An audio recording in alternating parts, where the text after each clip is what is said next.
Hello, I'm Matt Galloway, and this is the Current Podcast. No, you can't really be a graffiti writer and then go public. It's like the two things don't quite go together, man. You don't mind if I pass on your details to the police? No. What details have you got? I know your real name. I know your real name. Do you? That's from a 2003 interview with the artist Banksy. He is one of the world's most popular, most mysterious artists. His stenciled murals have appeared around the globe, from Ukraine to the West Bank to central London. In a poll, his painting Girl with Balloon was voted the favorite piece of art ever produced in Britain, and his biting social commentary was matched only by the mystery, who is Banksy? Well, Banksy's days of wearing a mask may be over. An investigation by Reuters spanning from Ukraine to New York City may just have revealed the artist's identity. Blake Morrison is an investigative reporter with Reuters. He is in New York. Blake, good morning. Good morning, Matt. How are you? I'm almost reluctant to ask this question. Who do you think Banksy is? Well, I know who he is. I mean, he was born Robin Gunningham, an artist out of Bristol. And in around 2008, maybe 2009 or so, he took on a name change.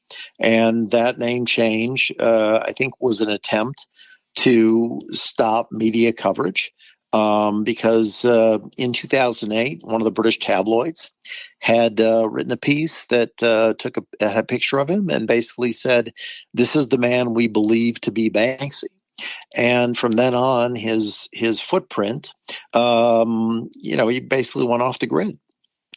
There has been, to your point, a lot of speculation about who Banksy is over the years. Why did you want to do this? Why did you want to get into this? It started out as a curiosity. One of our journalists, Simon Gardner, was in Ukraine covering the war back in late 2022. And right around late November, I guess, or early November, mid-November, he went to a town where Banksy had been. And Banksy had put up a number of murals in this town, Harenka. And Simon thought, I'm just curious. Like, I'm a big Banksy fan. I'm wondering if anyone here would recognize him. So Simon put together on his cell phone sort of a little photo lineup of people often rumored to be Banksy. And it elicited a reaction from one of the people there that matched another tip we got while Simon was in Ukraine. And that was that a very famous musician, a guy named Robert Del Naja, was in Ukraine at the time. And, there were a number of events that ensued in the years after, and we'd sort of set it aside. And then we came back to it recently and started taking a look at that clue and doing more and more work to just sort of figure out, could Banksy really be this world-famous musician who drew, hundreds of thousands of people to his concerts over the year? And that's how it got started. That was the subject of a lot of speculation for years, is that Banksy was Robert Del Naja, who was in Massive Attack. They're both from Bristol in the West Country of England, and a lot of people thought that one was the same. But your research suggests that they aren't the same, but there is a connection, right? Yeah, absolutely. I mean, they're not the same. Del Naja is older than Banksy, and Banksy was in some ways a protege. I mean, Del Naja is credited with bringing stencil art to Britain in many ways, and then Banksy, one could argue, improved on it, or certainly did it differently, where Del Naja branched into music. But what started sealing it for us was we couldn't reconcile at the start. We had records that indicated, or people who had access to those records indicated to us that Del Naja was indeed in Ukraine during the time those Banksy murals were painted. But the other person who'd been long suspected to be Banksy, Robin Gunningham, there was no evidence whatsoever that he has ever entered Ukraine. So we were stuck in this weird sort of spot where we had Del Naja in Ukraine and we had Robin Gunningham, the man reputed to be Banksy, nowhere. So we started doing some other research, and we compiled everything we knew about Banksy. We did, every piece that's been written, every investigation, every interview, all these things. And what really helped us was a photo book that came out in 2019, 2020 by his former agent. And in it, there is a picture of a place in New York that we then geolocated, found the billboard on top of it that Banksy was arrested for defacing in the year 2000. And through shoe leather reporting, got a hold of the police and court reports that proved definitively in a handwritten confession that the man who defaced that billboard was named Robin Gunningham. But of course, that left us with another quandary, which is if Robin Gunningham had never been to Ukraine, who painted the Banksy murals there? And that led us down the path of realizing that perhaps Robin Gunningham no longer exists by that name. And in fact, that's the truth. It is, you mentioned shoe leather reporting. It is a wild tale that you have written, and I encourage people to read it because the details and the twists and turns are fascinating. But why does it matter if we know who Banksy is? I think for a lot of people, it may not. And in fact, there are a number of people out there who say, I don't want to know. Yeah. And they don't want to know because part of the mystique of Banksy was he could be anyone. And that meant he could be you. It was empowering in a lot of ways, that mystique. But what we also noticed in doing our reporting on him was that the mystique that was once used to evade law enforcement had now become very much part of his brand, part of his marketing tools. And, he has become a big industry. And one of the things that intrigued us especially was in September, he had put a mural up on the Royal Courts of Justice building in London. And that's a heritage building. And so far, taxpayers have spent £23,000, I think, trying to remove it. And what's interesting about it is police show no interest in, even though he's claimed credit for it, prosecuting him. And one of the things that was intriguing to us in talking with other street artists who are also fans of Banksy is they say, look, there's a double standard here. And here's this man who started off anti-establishment, who has really now become part of the establishment.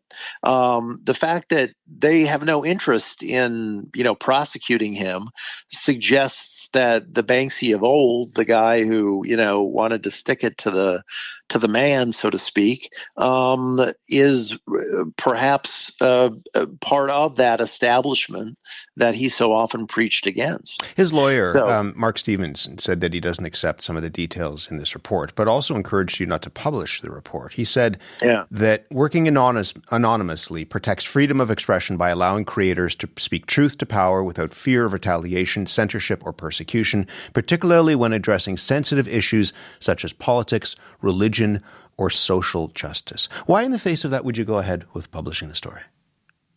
Well, one is there was no indication as we asked for more details from Mark Stevens about some of the things that he meant. We were trying to find out more about where he was going with that. The idea that there are artists out there who are unable to, express themselves or their political beliefs while being known seems to run counter to reality.